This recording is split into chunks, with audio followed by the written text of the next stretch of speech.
ഹരി ഓം. ശ്രീമദ്ഭാഗവതം ഷഷ്ഠസ്കന്ധം ഷഷ്ഠാധ്യായ. ഓം നമോ ഭഗവതേ വാസുദേവായ. ശ്രീമദ്ഭാഗവതേ ഷഷ്ഠസ്കന്ധേ ഷഷ്ഠോധ്യായ. ശ്രീശുക ഉവാച. തഥാ പ്രാചേതസോऽസിഗ്ന്യാം അനുനീത സ്വയംഭുവാ ഷഷ്ഠിം സഞ്ജനയാമാസ ദുഹിതൃഹു പിതൃവത്സലാഹം. എല്ലാം നീട്ടുണ്ട് ഇവിടെ. തഥ പ്രാചേതസോऽസിഗ്ന്യാം, പ്രാചേതസഃ അസിഗ്ന്യാം, അതാണ് പ്രാചേതസോऽസിഗ്ന്യാം എന്നായത്. അവിടം വരെ നിർത്തുക. അത് കഴിഞ്ഞ് അനുനയിക്കപ്പെട്ട, അതായത് സമാധാനിപ്പിക്കപ്പെട്ട സ്വയംഭുവ ഷഷ്ഠിം സഞ്ജനയാമാസ ദുഹിതൃ പിതൃവത്സല. അത് കഴിഞ്ഞ് സ്വയംഭുവ മനുവിനെ ബ്രഹ്മാവിനാൽ അനുനയിക്കപ്പെട്ടു. എന്നിട്ട് പ്രാചേതസ, ഇവിടെ പ്രാചേതസ എന്ന് പറഞ്ഞാൽ പ്രചേതസുകളുടെ പുത്രനായ ദക്ഷൻ, ദക്ഷൻ അസിഗ്നിയിൽ പിതാവിന് പ്രിയരായ ഷഷ്ഠിം ദുഹിതൃഹു 60 ദുഹിതൃക്കൾ കന്യകമാരെ ജനയാമാസ ജനിപ്പിച്ചു. പെൺകുട്ടികളായാലും കുഴപ്പമില്ലല്ലോ, എന്നോർത്തിട്ട് 60 പെൺകുട്ടികളെ, അന്ന് സന്യാസം സ്വീകരിച്ച സ്ത്രീകളുണ്ടായതായിട്ട് പുരാണങ്ങളിൽ പറയുന്നില്ല. അത് പുരുഷന്മാരുടെ മാത്രം ഒരു ആധിപത്യം ഉണ്ടായിരുന്നൊരു സ്ഥലമാണ് ഈ സന്യാസ ജീവിതം. ആ ഒരു വേ ഓഫ് ലൈഫ് അങ്ങനെയായിരുന്നു. സ്ത്രീകൾക്ക് സന്യാസം പറഞ്ഞിട്ടില്ല. പിന്നെ ഗൃഹസ്ഥാശ്രമികളായ പുരുഷന്മാരെ സന്യസിച്ചു പോകുമ്പോൾ വേണമെങ്കിൽ അദ്ദേഹത്തിൻ്റെ ഭാര്യയ്ക്ക് പിന്തുടരാം എന്നൊരു വ്യവസ്ഥയുണ്ടായിരുന്നു. അല്ലാതെ സന്യാസം സ്വീകരിക്കുക അങ്ങനെ ഒരു നിയമമായിട്ട് വെച്ചിട്ടില്ല. അപ്പോൾ അതുകൊണ്ട് ആയിരിക്കണം ദക്ഷൻ ഈ 2 ശബളാശ്വന്മാരെയും ശബളാശ്വന്മാരെയും 2 കൂട്ടരെയും നാരദർ പറഞ്ഞ് തെറ്റിച്ച് വഴിതിരിച്ചു വിട്ടു. അവർ സന്യാസികളാക്കിയത് കൊണ്ട് ഈ പ്രജാപോഷണം നടക്കുന്നില്ല, വർദ്ധിക്കുന്നില്ല. അതുകൊണ്ട് 60 കന്യകമാരെ സൃഷ്ടിച്ചു എന്നാണ് പറഞ്ഞത്. തഥ പ്രാചേതസോऽസിഗ്ന്യാം അനുനീത സ്വയംഭുവാ ഷഷ്ഠിം. സ്വയംഭുവ എന്ന് ഞാൻ പറഞ്ഞെവിടെയോ അല്ലേ? സ്വയംഭുവ അല്ല, സ്വയംഭുവ. അത് സ്വയംഭു ആയത് ആരാണ്? ബ്രഹ്മാവ്. സ്വയംഭു എന്ന് പറഞ്ഞാൽ ബ്രഹ്മാവിനൊരു പേരുണ്ട് കേട്ടോ. ബ്രഹ്മാവെന്ന് പറയുന്നുണ്ട്. രാവിലെ ഇത് വായിക്കുന്നത് അതിൻ്റെ ഒരു ഇതുണ്ട്, ഒരു കുറവ്, ഊർജ്ജസ്വലത കുറവ്. ഇച്ചിരി കഴിഞ്ഞിട്ടാണ് ഇത്രയും തോന്നുന്നത്, അല്ലെങ്കിൽ ക്ഷീണം പോലെ. തഥ പ്രാചേതസോऽസിഗ്ന്യാം അനുനീത സ്വയംഭുവ. ബ്രഹ്മാവിനാൽ ആശ്വസിപ്പിക്കപ്പെട്ട നമ്മുടെ ദക്ഷൻ, പ്രാചേതസഃ ദക്ഷൻ. ഇവിടെ പ്രാചേതസഃ എന്ന് പറഞ്ഞാൽ ദക്ഷൻ എടുക്കുക. ഇപ്പോൾ എല്ലാം ഒത്തില്ലേ. അസിഗ്നിയിൽ പിതാവിന് പ്രിയരായ ദക്ഷൻ തനിക്ക് പ്രിയരായ 60 പെൺകുട്ടികളെ ജനിപ്പിച്ചു അസിഗ്നിയിൽ.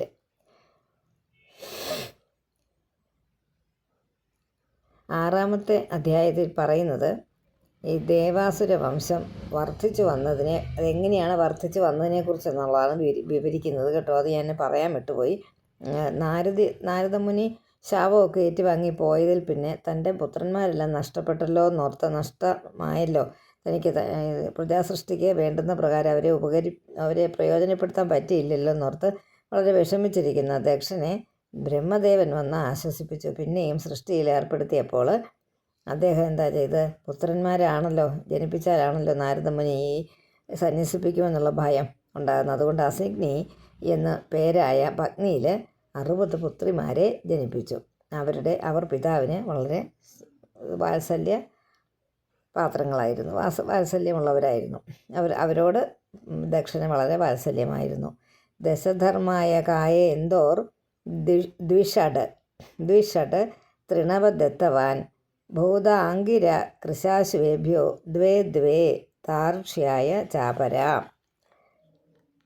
ദശധർമായ കായേൻ തുടങ്ങി അവരെ ആർക്കൊക്കെ കൊടുത്തെന്നാണ് പറയുന്നത്. അത് നമ്മൾ വിസ്തരിച്ച് പിന്നെ മിക്കവാറും സപ്താഹാചാര്യന്മാർ പറയാറുണ്ട്. എന്നാൽ പറയാൻ നല്ല എളുപ്പമാണ്. പിന്നെ അത് വംശപരമ്പര പറയുമ്പം അതിൻ്റെ ഒരു ആവശ്യം പലയിടത്തും വരികയും ചെയ്യുന്നുണ്ട്. പിന്നീട് അതെങ്ങനെയാണ്, ആരൊക്കെയാണ് ആരുടെ പത്നിമാരെന്നൊക്കെ പറയുന്നു. ഈ 60 പേരെ കൊടുത്തത് ഒത്തിരി 60 പേർക്കായിട്ടല്ല, 60 പേർക്കായിട്ടല്ല വിവാഹം ചെയ്ത് കൊടുത്തത് കേട്ടോ. ദശധർമായ കായേന്തോർ, ധർമ്മ രാജാവിന് 10 പേരെ കൊടുത്തു. കായ കശ്യപ പ്രജാപതിക്കായിട്ട്, കായ എന്ന് പറഞ്ഞാൽ കായ അത് കശ്യപനെ പറയുന്നതാണ് കായ എന്ന് ആ പേര്. പ്രജാപതിക്കായിട്ട് ദ്വിഷഡ് 26 12 26 12 പേരോട് കൂടിയവരെ ദ്വിഷഡ്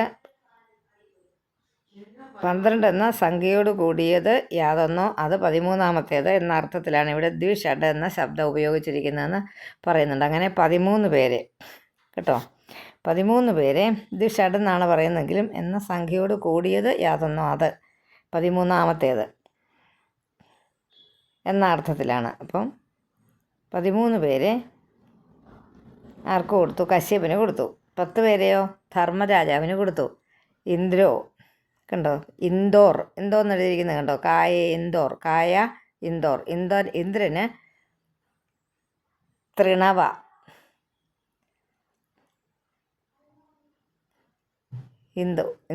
ഇന്ദ്രനല്ല ഇന്തോ. എന്നാ ഞാൻ പറഞ്ഞു രാവിലെ എനിക്കെല്ലാം തെറ്റുന്നുണ്ട്. കായ എന്ന് പറഞ്ഞാൽ കശ്യപന് 13 പേര്.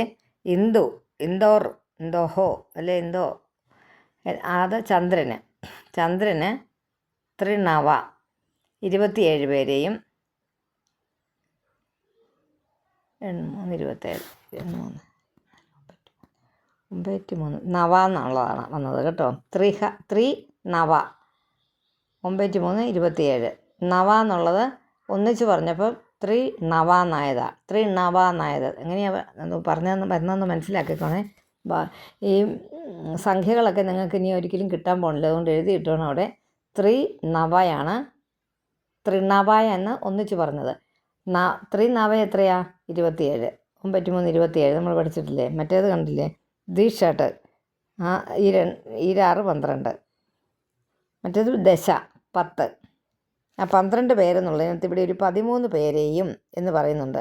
എന്താണെന്ന് വെച്ചാൽ 12 എന്ന സംഖ്യയോട് കൂടിയത് യാതൊന്ന് അത് 13ാമത്തേത് എന്നൊരു അർത്ഥം. അതാണ് ദ്വിഷട്ട് എന്ന് പറഞ്ഞിരിക്കുന്നതിനകത്ത് ഉദ്ദേശിച്ചിരിക്കുന്നത് കേട്ടോ. അത് ഒന്ന് ഓർത്തോണം. ദ്വിഷട്ട് 12 പേരോട് കൂടിയവരെ,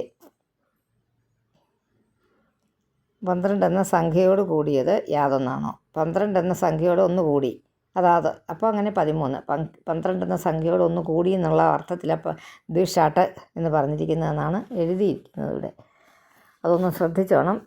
അപ്പം 10 13 27 കൃത്യം ആയല്ലോ.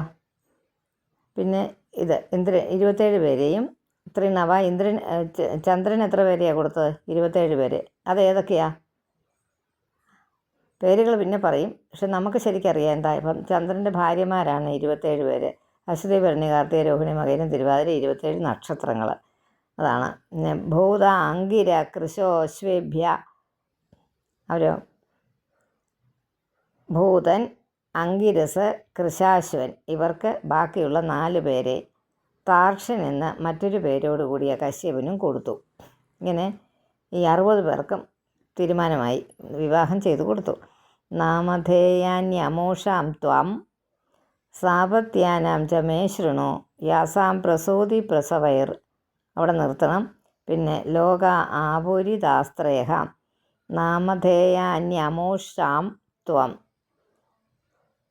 സാപത്യാനാം ച മേ ശൃണു. സാപത്യാനാം അപത്യം, അതായത് സന്താനം ഇല്ലാത്തതായ, അപത്യം എന്ന് പറഞ്ഞാൽ കുട്ടികളില്ലാത്ത സന്താനങ്ങളില്ലാത്ത സന്താന സഹിതങ്ങളായ സാപത്യാനം എന്നുള്ളത് കൊണ്ട് അപത്യാനങ്ങൾ കുട്ടികൾ. സാപത്യാന കുട്ടികളോട് കൂടി, അല്ലേ? അങ്ങനെയല്ലേ വരുന്നത്. സന്താന സഹിതങ്ങളായ അമൂഷ ഇവരുടെ നാമധേയങ്ങളെ ഞാൻ എന്നിൽ നിന്ന് കേട്ടാലും. ഇനി ഇവരുടെയൊക്കെ പേര് കേട്ടാലും എന്ന് പറയുന്നത് പേര് പറയുന്നുണ്ട്, അതങ്ങ് പറഞ്ഞു പോയാൽ പോരെ. യാതൊരുത്തരുടെ പ്രസവൈ പുത്രപൗത്രാദികളാൽ ഓരോ അടുത്തടുത്ത സൂതി എന്ന് വെച്ചാൽ പ്രസവം, അതായത് പ്രസവിച്ച് പിന്നെയും ഉണ്ടായി, പിന്നെയും മക്കളായി വന്നത്.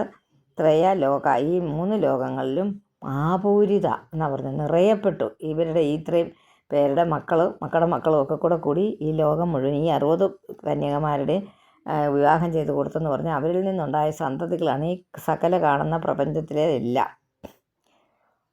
നാമധേയങ്ങളെല്ലാം ഞാൻ പറയാം, കേട്ടുകൊള്ളുക. ഭാനുർലംബ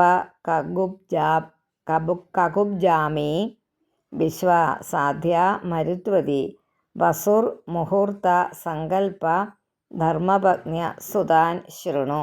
കേട്ടുകൊള്ളുക. എന്തൊക്കെയാ? ഭാനുർലംബ, ഭാനു, ലംബ, കകുപ്, ജാമി, വിശ്വ, സാധ്യ, മരുത്വതി, വസു, മുഹൂർത്ത, സങ്കൽപ്പ എന്ന 10 പേര് ധർമ്മദേവൻ്റെ പത്നികളാണ്. ഇത്രയും പേര്. അവരുടെ സന്താനങ്ങളെ ഇനി കേട്ടോളുക. ഭാനോസ്തു ദേവഋഷഭ ഇന്ദ്രസേനസ്തോ നൃപ വിദ്യോത ആസീത് ലംബായാഹ. നിർത്തണം അവിടെ, പിന്നെ വെട്ടിക്കളയുക. അവസാനത്തെ പദം തതശ്ച സ്തനയിത് നവഹ. ഭാനുവിൻ്റെ പുത്രൻ ദേവഋഷഭന്, അവൻ്റെ പുത്രൻ ഇന്ദ്രസേനന്, ലംബയുടെ പുത്രൻ വിദ്യോതൻ അദ്ദേഹത്തിൻ്റെ മക്കളാണ് സ്തനയിത്നുകൾ. സ്തനയിത് നവഹ എന്ന് എഴുതിയിട്ടില്ലേ? ആസീൻ ലംബായാഹ അവിടെ കൊണ്ട് നിർത്തിയിട്ട് തതശ്ച സ്തനയിത് നവഹ. അവസാനത്തേതിനകത്ത് തതശ്ച കഴിഞ്ഞുള്ള സ വേണ്ടതാണ്, അവിടെ ഒരു ടിക്കിട്ട് അത് വെട്ടിക്കളയരുത്. ആസീൻ ലംബായ കഴിഞ്ഞിട്ട് ഉള്ള സ് വെട്ടിക്കളഞ്ഞാൽ മതി.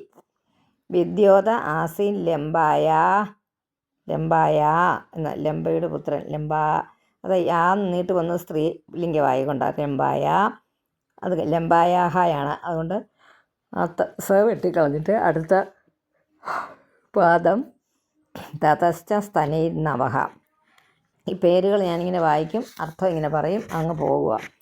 കകുഭ സങ്കടസ്തസ്യ കീകടസ്തനയോ യതഃ ഭുവോ ദുർഗാണി ജാമേയ സ്വർഗോ നന്ദി സ്തതോ ഭവത്. കകുബ് എന്ന് പറഞ്ഞ പുത്രൻ സങ്കടൻ, അവൻ കകുപ്പ് എന്ന് പറഞ്ഞ ആളിൻ്റെ പുത്രനാണ് സങ്കടൻ. ഇതിനൊക്കെ അർത്ഥമുണ്ട് കേട്ടോ, ഒരുപാട് ഈ പേരുകൾക്കൊക്കെ. അത് നമ്മുടെ പുരാണങ്ങളിൽ ഇതിനകത്ത് മാത്രമല്ല, ഭാഗവതത്തിലല്ലാതെ വേറെ പുരാണങ്ങളിൽ ഇവരെക്കുറിച്ചുള്ള പരാമർശങ്ങൾ പലയിടത്തും വന്നിട്ടുണ്ട്. അത് എവിടെ നിന്നാണ് കിട്ടിയെന്ന് ഉള്ളത് ഞാൻ വേറൊരു പുസ്തകം വായിച്ചപ്പോഴാണ് കണ്ടത്. വേറെ എന്തോ ഒരു പുസ്തകത്തിൻ്റെ ഭാഗം, ഇതിപ്പോൾ പുരാണ ഗ്രന്ഥമല്ല, കഥകൾ പറയുന്ന പുസ്തകത്തിനകത്ത് ഇവരെക്കുറിച്ചുള്ള എഴുതിയിട്ടുണ്ട്. പരാമർശിക്കുമ്പോൾ ധർമ്മൻ്റെ പുത്രന്മാരായ അങ്ങനെ. അപ്പോൾ അതിനകത്തല്ലേ ഈ പേരുകൾക്കുള്ള പ്രാധാന്യം വരുന്നുണ്ട്. ഈ സങ്കടം എന്നൊക്കെ പറയുന്നത് നമ്മൾ പറയുന്ന ഈ സങ്കടം തന്നെയാണ്. അതെങ്ങനെ വന്നെന്നുള്ളതായി പറയുന്നത്. കകുപ്പിൻ്റെ പുത്രൻ സങ്കടൻ, അവൻ്റെ പുത്രൻ കീകടൻ, അദ്ദേഹത്തിൻ്റെ പുത്രന്മാരുടെ ഭൂമിയുടെ ദുർഗാഭിമാനികളായ ദേവന്മാർ എങ്ങനെ വന്നതാ എഴുതാ? കീകടൻ്റെ പുത്രന്മാർ ആയിട്ട് വന്നു. അവർ വേറെ സ്ത്രീയെ വിവാഹം ചെയ്തിട്ട് അവർക്കുണ്ടായ മക്കളാണ് ദേവന്മാർ. ജാമിയുടെ പുത്രൻ സ്വർഗൻ, സ്വർഗം എന്ന് പറഞ്ഞു ജാമിയുടെ, അവൻ്റെ പുത്രൻ നന്ദി. അങ്ങനെയൊക്കെ പോകുന്നേ ഉള്ളൂ. ഞാൻ അങ്ങനെ പറഞ്ഞു പോകുന്നേ ഉള്ളൂ. കാരണം ഇതിനെക്കുറിച്ചൊന്നും വിശദീകരിക്കേണ്ട കാര്യമില്ല, പറഞ്ഞു പോവുക. മക്കളുടെ പേര് പറയാമെന്ന് പറഞ്ഞിട്ട്. വിശ്വേ ദേവാസ്തു വിശ്വായ അപ്രജാം സ്ഥാൻ പ്രജക്ഷതേ സന്ധ്യോ ഗണസ്തു സാധ്യായ അർദ്ധസിദ്ധിസ്തു തത്സുതഃ. വിശ്വേ ദേവാസ്തു വിശ്വായ അവിടെ നിർത്തണം. അപ്രജാം സ്ഥാൻ പ്രചക്ഷതേ സാധ്യോ ഗണസ്തു സാധ്യായ അർദ്ധസിദ്ധിസ്തു തത്സുത. വിശ്വയുടെ പുത്രന്മാർ, വിശ്വദേവന്മാർ, അവർക്ക് സന്താനങ്ങളില്ലെന്ന് അറിവുള്ളവർ പറയുന്നു. ഈ അശ്വിനി വിശ്വേദേവന്മാർക്ക് പുത്രന്മാരില്ല. സാധ്യയുടെ പുത്രന്മാരാണ് സാധ്യന്മാരുടെ ഗണം കൂട്ടം. അർത്ഥസിദ്ധി അവരുടെ പുത്രർ. അർത്ഥസിദ്ധി കണ്ടോ, അർത്ഥസിദ്ധി എന്ന് പറഞ്ഞാൽ അർത്ഥം ഉണ്ടാക്കുന്നതെന്ന്. ഏത് കാര്യത്തിനാണെങ്കിലും അത് ഒരു ഉദ്ദേശത്തോടു കൂടിയാണ് ഇങ്ങനെ പേരുകൾ ഉണ്ടാക്കി മക്കളാണെന്നൊക്കെ പറഞ്ഞു വച്ചിരിക്കുന്നത്. കാരണം ചന്ദ്രൻ്റെ ഭാര്യമാരാണ്, നക്ഷത്രങ്ങളുടെ പേരുകളാണ് അവർക്കൊക്കെ. രോഹിണിയാണ് ഏറ്റവും പ്രിയമായ നക്ഷത്ര ഭാര്യ എന്നും പറയുന്നുണ്ട് ചന്ദ്രൻ്റെ. അതൊക്കെ നക്ഷത്രങ്ങളല്ലേ. അപ്പോൾ പ്രപഞ്ചത്തിൻ്റെ ഒരു ചെറിയൊരു ഫോമാണ് ഈ പേരുകളിൽ കൂടി കാണിച്ചിരിക്കുന്നത്. കാലൻ എന്ന് പറഞ്ഞാൽ കാലം, ഞാൻ പറഞ്ഞല്ലോ കഴിഞ്ഞ ദിവസം. കാലൻ്റെ ഭാര്യമാരാണ് ഈ 10 പേര്. അവരുടെ പുത്രന്മാർ ഇന്നതൊക്കെ: മുഹൂർത്തിക മരുത്വാംശ ജയന്തശ്ച മരുത്വത്യാം ബഭൂവധുഃ ജയന്തോ വാസുദേവാംശ ഉപേന്ദ്ര ഇതി യം വിദുഃ. മരുത്വതിയിൽ മരുത്വാൻ, ജയന്തൻ എന്ന് 2 പേരുണ്ടായി.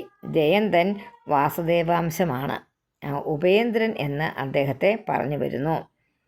ജയന്തനെ മരുത്വതിയിൽ മരുത്വാനും ജയന്തൻ എന്ന് 2 പേര് മക്കളുണ്ടായി. അവർ ജയന്തൻ വാസുദേവൻ്റെ അംശം തന്നെയാണ്. അതുകൊണ്ട് അദ്ദേഹത്തെ ഉപേന്ദ്രൻ, ഇന്ദ്രൻ്റെ അനുജനായ ഉപേന്ദ്രൻ എന്ന് അദ്ദേഹത്തെ പറഞ്ഞു വരുന്നു. മുഹൂർത്തിക ദേവഗണ മുഹൂർത്തായാശ്ച ജജ്ഞിരേ യായ വൈ ഫലം പ്രയച്ഛന്തി ഭൂതാനാം സ്വസ്വ കാലജം. മുഹൂർത്തിക ദേവഗണ മുഹൂർത്തായാശ്ച ജജ്ഞിരേ യേ വൈ ഫലം പ്രയച്ഛന്തി ഭൂതാനാം സ്വസ്വ കാലജം. മുഹൂർത്തികന്മാർ, മുഹൂർത്തം എന്നൊരു പേര് പറഞ്ഞല്ലോ. ആ മുഹൂർത്തികന്മാർ എന്ന് പറഞ്ഞു വരുന്ന ദേവഗണങ്ങൾ മുഹൂർത്തയുടെ പുത്രന്മാരാണ്. അവരുടെ പേരാണ് മുഹൂർത്ത എന്ന് പറഞ്ഞൊരു ഭാര്യയുടെ പേര് പറഞ്ഞായിരുന്നു. അതിൻ്റെ പുത്രന്മാരാണ് മുഹൂർത്തികന്മാർ. ഈ പ്രാണികൾക്ക് അവരുടെ കാലത്തിനുള്ള ഫലങ്ങളെ അവർ കൊടുക്കുന്നു. കണ്ടോ, അതാ ഞാൻ പറഞ്ഞത്. ആ പേരുകൾക്കൊക്കെ അർത്ഥമുണ്ടെന്ന്. ഒരു കാര്യങ്ങളാണ് ലോകത്തിൽ ഇന്ന കാര്യങ്ങൾ വെച്ചിരിക്കുന്നതൊക്കെ ഇങ്ങനെ ഈ മക്കളായിട്ടൊക്കെ പറഞ്ഞിരിക്കുക. ഈ പ്രാണികൾക്ക്, ജീവജാലങ്ങൾക്ക് അവർക്ക് കാലത്തിനുള്ള ഫലം, ഓരോ കാലത്തിൽ ഓരോ ഫലങ്ങൾ ഉണ്ടാകണമല്ലോ, അത് കൊടുക്കുന്നതാണ് ഈ മുഹൂർത്തികന്മാർ. അത് സമയമല്ലേ മുഹൂർത്തം എന്ന് പറഞ്ഞാൽ. അതാ മുഹൂർത്താഭിമാനികളായ ദേവന്മാരാണ് അവർ. സങ്കല്പായാശ്ച സങ്കല്പ കാമസങ്കല്പജ സ്മൃതഃ വസവോഷ്ടൗ വസോപുത്രാഹ. അവിടെ നിർത്തുക, വെട്ടിക്കളയുക. തേഷാം നാമാനി മേശൃണു. സങ്കല്പം എന്ന് പറഞ്ഞൊരു കാര്യം പറഞ്ഞായിരുന്നു. അതും അതെ, നമ്മുടെ സങ്കല്പം തന്നെ. സങ്കല്പയുടെ പുത്രനാണ് സങ്കല്പൻ. സങ്കല്പപുത്രൻ കാമൻ അല്ലേ, കാമദേവൻ. മനസ്സിൻ്റെ ഒരു ചേഷ്ടയാണത്. അത് പ്രത്യേകിച്ച് എന്നാന്ന് നമുക്ക് പറഞ്ഞ് മനസ്സിലാക്കാൻ പറ്റാത്തൊരു വികാരം. അതാണ് ഈ കാമൻ. സങ്കല്പിച്ചുണ്ടാക്കുന്നതാണ്, സത്യത്തിലുള്ളതല്ല, സങ്കല്പിച്ചുണ്ടാക്കുന്നത്. അതുകൊണ്ടാണ് സങ്കല്പത്തിൻ്റെ പുത്രൻ. ആ ഭാര്യമാരുടെ പേര് സങ്കല്പ എന്നാക്കിയതും അതുകൊണ്ടാണ്. സങ്കല്പപുത്രൻ കാമൻ. വസുവിൻ്റെ പുത്രന്മാർ അഷ്ടവസുക്കൾ. നമ്മൾ അതും കേട്ടിട്ടുള്ളതാണ്. അവരുടെ നാമങ്ങളെല്ലാം പറയാൻ കേട്ടിട്ടുള്ളതാണ്. ആരുടെയാ? ഈ വസുക്കളുടെ പേരുകൾ. അപ്പം ഒന്ന് വായിക്കുന്നത് എന്നാന്നവിടെ നോക്കാം. സങ്കല്പായാശ്ച സങ്കല്പഃ കാമസങ്കല്പജ സ്മൃതഃ വസവോഷ്ടൗ വസോപുത്രാഹ. വെട്ടിക്കളയുക. തേഷാം നാമാനി മേശൃണു. 11ാമത്തെ ശ്ലോകം. ദ്രോണപ്രാണോ ധ്രുവോർക്കോഗ്നിർ. അവിടെ നിർത്തുക, അഗ്നിർ എന്ന് നിർത്തുക. ധ്രുവഃ അർക്കഃ അഗ്നിഹി. 3 പേരാണ് ഒന്നിച്ച് പറഞ്ഞിരിക്കുന്നത്. ദ്രോണപ്രാണോ ധ്രുവോർക്കോഗ്നിർ കോമ ഇട്ടിട്ട് ദോഷോ വസുർ വിഭാവസോ. ദ്രോണസ്യാഭിമതേ പത്ന്യ ഹർഷശോക ഭയാദയഃ. ദ്രോണസ്യാഭിമതേ പത്ന്യ ഹർഷശോക ഭയാദയഃ. ദ്രോണൻ, പ്രാണൻ, ധ്രുവൻ, അർക്കൻ, അഗ്നി, ദോഷൻ, വസു, വിഭാവസു എന്ന അഷ്ടവസുക്കളുടെ പേര്. ദ്രോണൻ്റെ ഭാര്യ അഭിമതി. അത് ഹർഷം, ശോകം, ഭയം മുതലായവർ അഭിമതിയുടെ പുത്രന്മാർ. നിങ്ങൾക്ക് ഏകദേശം ഈ സിംബോളിസം മനസ്സിലാകുന്നുണ്ടെന്ന് തോന്നുന്നു. സിംബോളിക്കായിട്ടാണ് ഈ പറയുന്നതൊക്കെ കേട്ടോ. ഭാര്യമാരാണെന്നും പുത്രന്മാരാണെന്നും ഒക്കെ. അപ്പം ഇത്രയേ ഉള്ളൂ, അതിനകത്ത് തിരുത്താനൊന്നുമില്ല.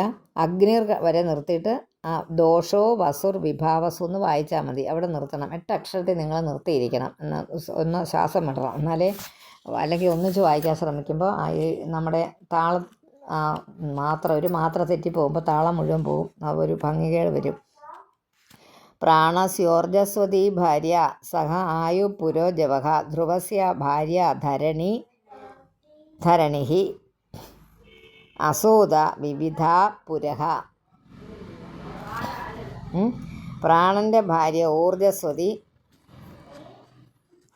സഹ പ്രാണസോർജസ്വതി ഭാര്യ സഹ ആയു പുരോജവ, ആയുസ് പുരോജവൻ എന്ന 3 പേര്. അതൊക്കെ സഹസ്, ആയുസ്, ഊർജസ്വതി എന്ന 3 പേര് ഊർജസ്വതി പുത്രന്മാരായിട്ട്, പുരോജവൻ, സഹസ്, ആയുസ്, പുരോജവൻ എന്ന 3 പേര് ഊർജസ്വതി പുത്രന്മാരായി. ധ്രുവൻ്റെ ഭാര്യയാണ് ധരണി. ബഹുവിധ പുരങ്ങളുടെ അഭിമാനികളായ ദേവതകൾ ധരണിയുടെ സന്താനങ്ങൾ. ധരണി ഭൂമി എന്ന് തന്നെ അർത്ഥം. അത് വേറെ എല്ലാം സിംബോളിക്കായിട്ട് പറഞ്ഞിരിക്കുകയാണ്. ഒന്നും അതിനകത്ത് പറയാനില്ല, ആ പേരുകളൊക്കെ പറയുന്നതേ ഉള്ളൂ. അർക്കസ്യ വാസനാഭാര്യ പുത്രാ തർഷാദയ സ്മൃതാഹ അഗ്നേർഭാര്യ വസോർധാര പുത്രാ ദ്രവിണകാദയ. അർക്കൻ്റെ ഭാര്യ വാസന, അർക്കൻ്റെ ഭാര്യ വാസന, തർഷൻ മുതലായവർ വാസനയുടെ സന്തതികളാണ് തർഷൻ. അഗ്നിയുടെ ഭാര്യ വസോർധാര, ദ്രവിണകൻ മുതലായവർ വസോർധാര പുത്രന്മാരാണ്. വസോർധാരയുടെ പുത്രന്മാരാണ് ദ്രവിണകൻ മുതലായവർ. അവിടെ തിരുത്താനൊന്നുമില്ല. സ്കന്ദശ്ച കാർത്തികാപുത്രോ, സ്കന്ദനാരാണ്? അഗ്നിയുടെ പുത്രനാകുന്നു. കൃത്തികാപുത്രോ, കാർത്തിക തന്നെ കേട്ടോ. അതുകൊണ്ടാണ് കാർത്തിക നക്ഷത്രത്തിൻ്റെ അന്ന് കാർത്തിക വിളക്കൊക്കെ തെളിയിക്കുന്നത്. അർക്കൻ്റെ ഭാര്യ സ്കന്ദശ്ച കൃത്തികാപുത്രോയെ വിശാഖാദയസ്തത ദോഷസ്യ ശർവരീപുത്ര ശിശുമാരോ ഹരേക്കല. സ്കന്ദനും അഗ്നിപുത്രനാണ്. എടുത്തു വളർത്തിയ മാതാവ് കൃത്തികയായതുകൊണ്ട്, അങ്ങനെയാണല്ലോ പറഞ്ഞത്, ശിവൻ്റെ രേതസ് ഇവിടെ വീണിട്ട് അത് അങ്ങനെ എടുത്തു വളർത്തിയത് കൊണ്ട് കാർത്തിക മാതാവ് എടുത്തു വളർത്തിയ കൃത്തിക തന്നെ കാർത്തിക കേട്ടോ. കൃത്തിക ആയതുകൊണ്ട് കൃത്തികാപുത്രൻ എന്നും സ്കന്ദനെ പറയാറുണ്ട്. സ്കന്ദപുത്രന്മാരാരാണ്? വിശാഖൻ മുതലായവർ എന്ന് പറയുന്നുണ്ട്, പേരുമെല്ലാം പറയുന്നില്ല. ദോഷൻ്റെ ഭാര്യ ശർവരി, അവളുടെ പുത്രനായ ശിശുമാരൻ ഹരിയുടെ അംശമാണ്. അവിടെ ഒന്നും തിരുത്താനില്ലേ. വസോരംഗിരസീ പുത്രോ വിശ്വകർമ്മ കൃതീപതി തതോ മനുഃചാക്ഷുഷോഭൂത്.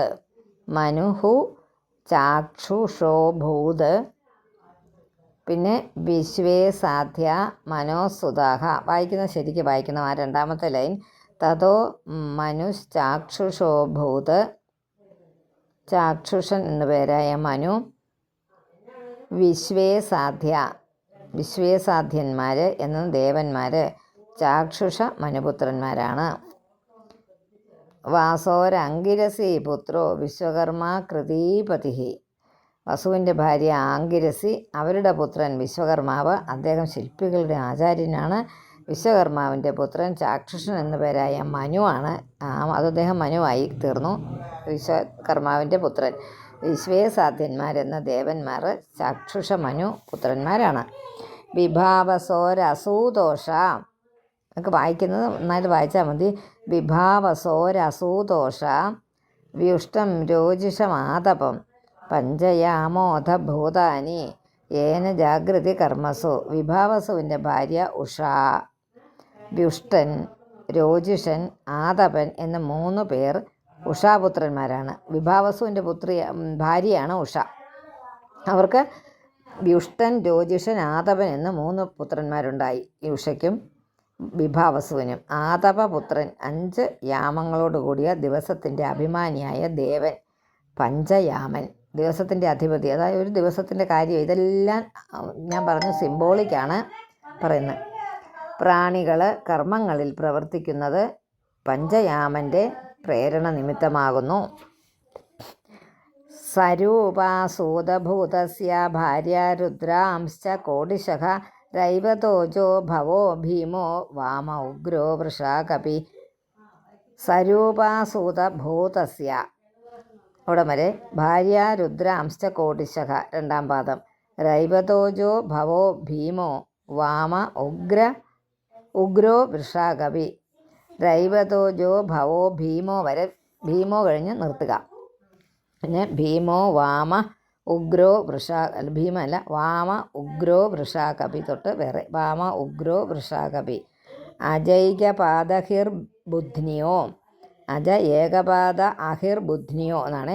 അജൈകപാദ ഹിർ ബുദ്ധ്നിയോ ബഹുരൂപോ മഹാൻ ഇതി രുദ്രസ്യ പാർഷദാശ്ച അന്യേ ഘോരാ ഭൂതവിനായകാഃ. ഈ ഭൂതന് 2 ഭാര്യമാരുണ്ടായിരുന്നു. അതിൽ സരൂപ എന്ന ഭാര്യയിൽ അനേകം രുദ്രന്മാരുണ്ടായി. രൈവതൻ, അജൻ, ഭവൻ, ഭീമൻ, വാമനൻ, ഉഗ്രൻ, വൃഷാകപി, അജൈകപാദ് ഉണ്ട്. ഒരാളിൻ്റെ പേരാ അത് കേട്ടോ.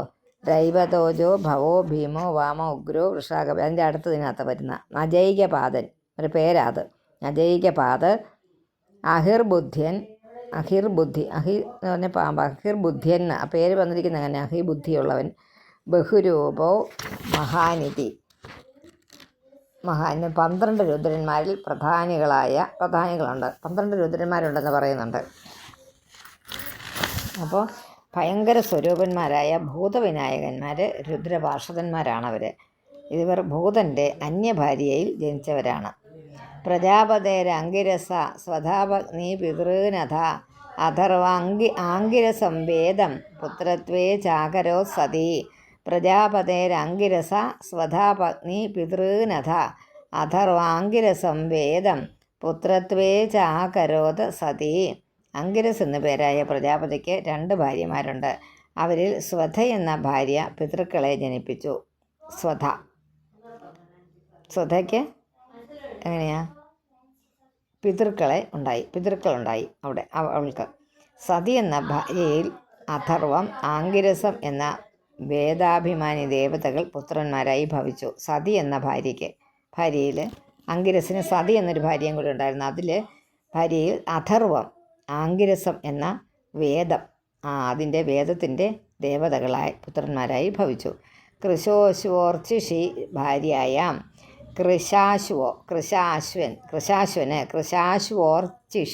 കൃശാശ്വോർച്ചിഷി ഭാര്യായാം ധൂമകേശം അജീജനത് ധിഷണായാം വേദശിരോ ദേവലം വയുനം മനും. അത് വായിക്കുന്നത് ശരിക്കും വായിച്ചാൽ മതി. കൃശാശ്വന് അർച്ചിസ്, ധിഷണ എന്ന് 2 പേര് ഭാര്യമാരുണ്ട്. അർച്ചിസിൽ ധൂമ്രകേശനും ധിഷണയിൽ വേദശിരസ്, ദേവലൻ, വയുനൻ, മനു എന്നിവരെയും ജനിപ്പിച്ചു. കൃശാശ്വോർച്ചിഷി ഭാര്യായാം ധൂമ്രകേശം അജീജനത് ധിഷണായാം വേദശിരോ ദേവലം വയുനം മനും. താർക്ഷ്യസ്യ വിനതാ കദ്രോ പതംഗി യാമിനീതി ച പതംഗ്യസൂത പതകാൻ യാമിനീ ശലഭാനഥ. താർക്ഷ്യസ്യ വിനതാ കദ്രോഃ പതംഗി യാമിനീതി ച പതംഗ്യസൂത പതകാൻ യാമിനീ ശലഭാനഥ. സുപർണാസൂത ഗരുഡം സാക്ഷാത് യജ്ഞേശവാഹനം സൂര്യസൂതമനൂരും ച. കദ്രോർ നാഗാൻ അനേകശഃ.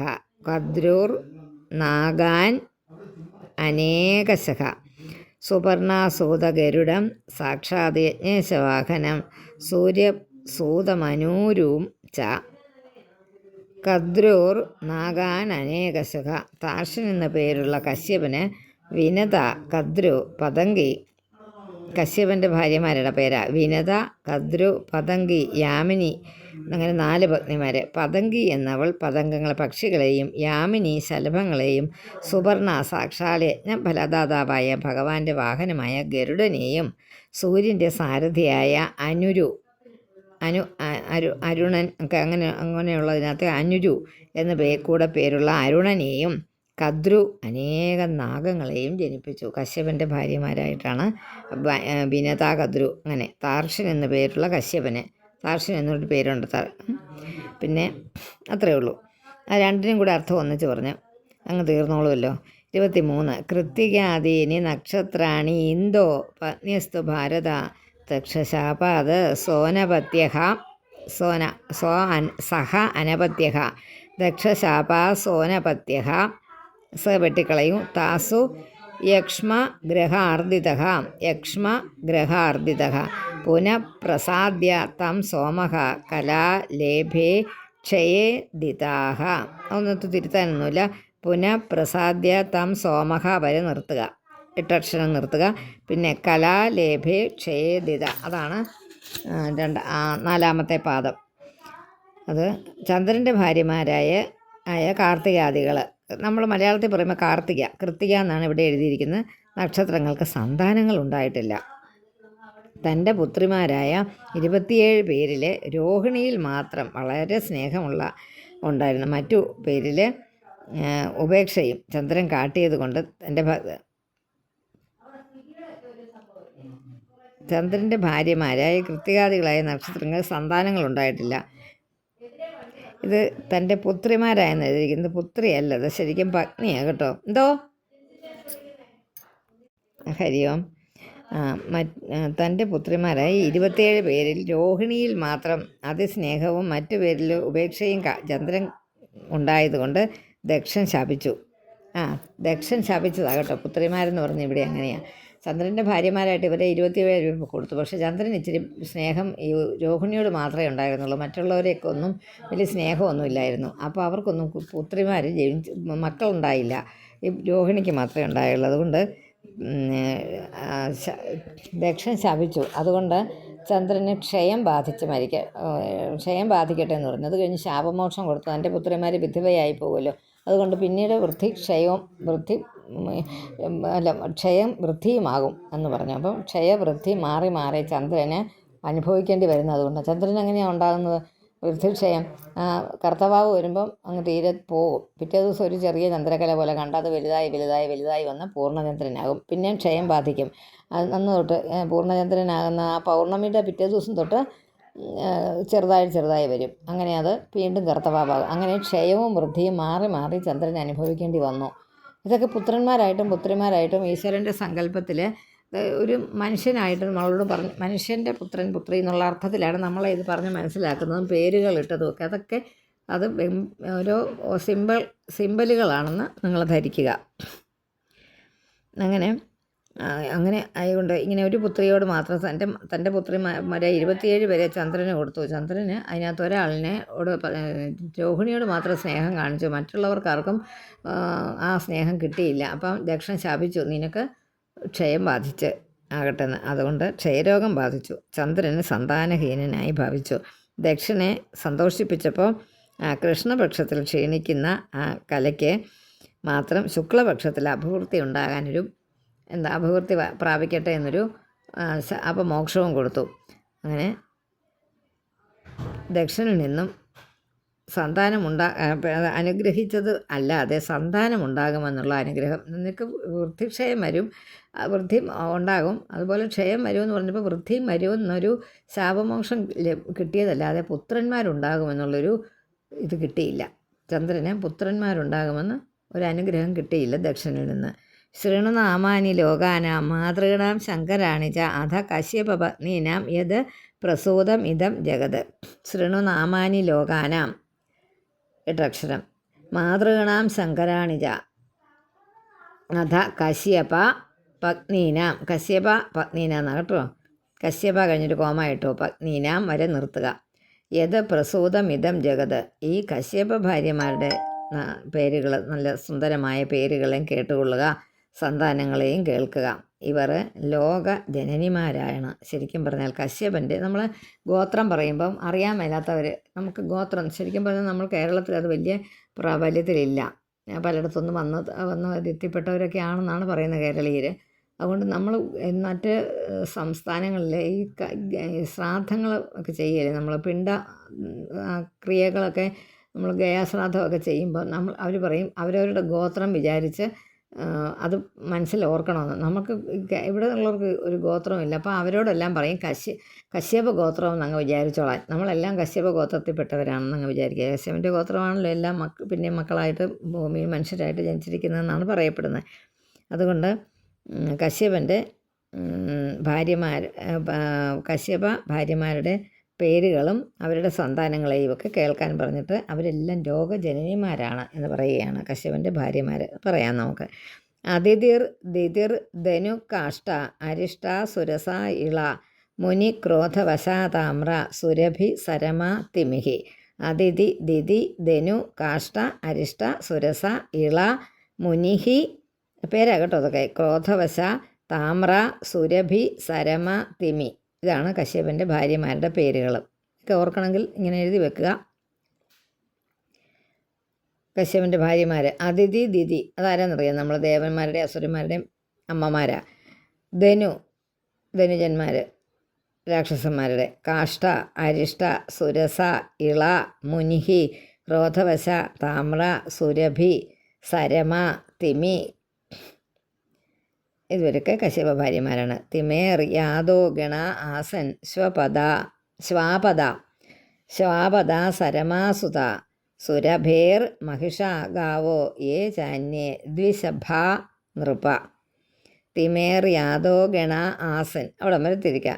ശ്വാപദ സരമാസുതാഹ സുരഭേർ മഹിഷ ഗാവോ യേ ചാന്യേ ദ്വിശഭാ നൃപ. തിമിയിൽ നിന്ന് ജലജന്തുക്കളുണ്ടായി. വ്യാഘ്രം മുതലായ വ്യാഘ്രാദികളായ കാട്ടുജന്തുക്കൾ സരമയുടെ സന്താനങ്ങളാണ്. പോത്തുകൾ പശുക്കൾ മുതലായ ഇരട്ടക്കുളമ്പുള്ള മൃഗങ്ങൾ സുരഭിയുടെ സന്താനങ്ങളാണ്. ഇതെല്ലാം ഇങ്ങനെ ഓരോരുത്തരുടെ സന്താനങ്ങളാണെന്ന് പറഞ്ഞത്. താമ്രായാം ശേനഗൃധ്രാദ്യ മുനേരപ്സരസാം ഗണാഹ ദന്തശൂകാദയ സർപ്പ രാജൻ ക്രോധവശാത്മജാഹ. അവിടെയും തിരുത്താനൊന്നുമില്ല, വായിക്കുന്ന വൃത്തിയായിട്ട് വായിച്ചാൽ മതി. താമ്രായ ശേനഗൃധ്രാദ്യ മുനേർ അപ്സരസാം ഗണാഹ ദന്തശൂകാദയ സർപ്പാ. അവിടെ നിർത്തണം. രാജൻ ക്രോധവശാത്മജാഹ. പരുന്തുകൾ കഴുക്കുകൾ മുതലായ താമരയുടെ മക്കൾ, ഏകദേശം അതേ രൂപത്തിലുള്ള പക്ഷികൾ. പിന്നെ മുനിയുടെ സന്താനങ്ങൾ അപ്സരസുകളുടെ സംഘങ്ങളാണ് മുനി. അല്ലയോ രാജാവേ, പാമ്പുകൾ മുതലായ വിഷജന്തുക്കൾ ക്രോധവശയുടെ പുത്രന്മാരാണ്. ഹരി ഓം.